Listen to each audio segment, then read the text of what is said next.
Civil supplies డిపార్ట్మెంటే పెట్టింది. మరి ఈ చెక్ పోస్టులు దాటుకుని ఆ బియ్యం మళ్ళీ లోపలికి ఎలా వెళ్ళి, అసలు గొడవల నుంచి రిలీజ్ చేసినప్పుడు దీనికి ఉన్న షరతులు ఏంటి, ఇవన్నీ మేము అడుగుతూ ఉన్నాం. అంటే పకడ్బందీగా సిస్టమ్ని రూపొందించబోతున్నాం.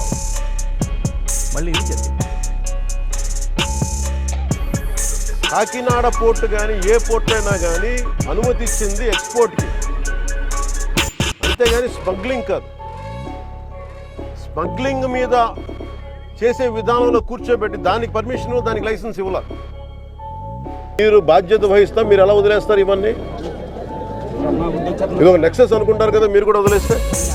ఇది ఏ కంపెనీ మీద స్టార్ట్ చేశారు? ఇది లవాన్ పేరు మీద చేస్తారు. Okay. Who is Agarwal? Who is Agarwal?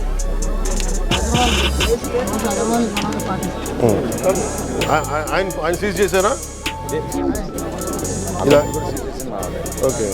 బీబో, లవాన్ వీళ్ళంతా మానసాకి సప్లై చేస్తున్నారు. హూ ఇస్ మానస? ఎవరిది? మానస ద్వారంపూడి. అంటే స్మగ్లింగ్, కోకైన్, అక్రమ బియ్యం రవాణా చేయడానికి పోర్టులు పెట్టేది. ఏం దొరకట్లేదా? చేయండి, తెప్పించండి. యూ హ్యావ్ జిల్లో బాగానే చేశారు, మళ్ళీ ఇప్పుడు మొదలు పెట్టేశారు. అందరు మళ్ళీ నెక్సెస్ అయిపోయారు. మీరు అందరు ఆపిన తర్వాత పెరిగింది సార్. ఇంపాసిబుల్, లేకపోతే ఇంత సరుకు రాదు. Please take action on him. I think he's not లేదు. Last time it's went to కాక్.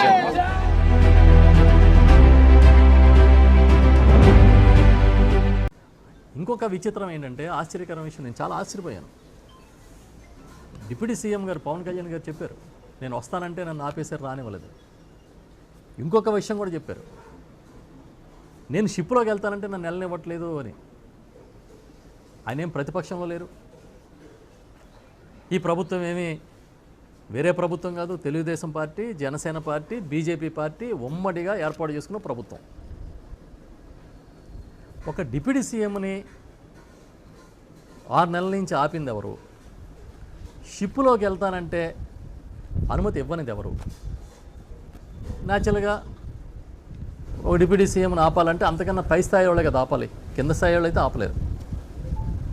అంటే ఎవరై ఉంటారని, ఎవరు ఆపుంటారని,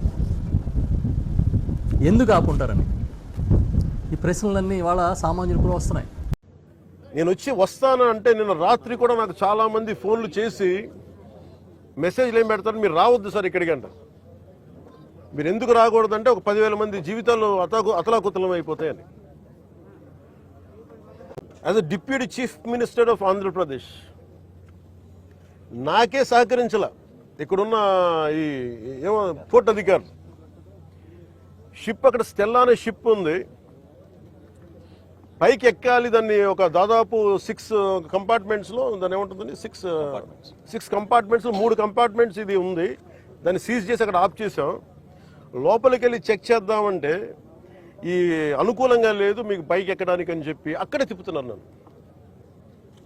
ఇంత ఆబ్వియస్గా నాలాంటి వాడికి, ఇంత ఆబ్వియస్గా అందరూ చూస్తుండగా, అంటే దీని వెనక ఎంత డీప్ రూటెడ్ నెట్వర్క్ పనిచేస్తాం మీ అందరికీ అర్థం. కొండబాబు గారు కూడా అదే చెప్తా ఉన్నారు. చూడండి సార్ ఎలా ఉందంటే అదే చెప్తా ఉన్నారు. నేను మీకు ఎప్పటి నుంచో మొత్తుకున్నాను సార్, ఇదే మీకు మీ దృష్టి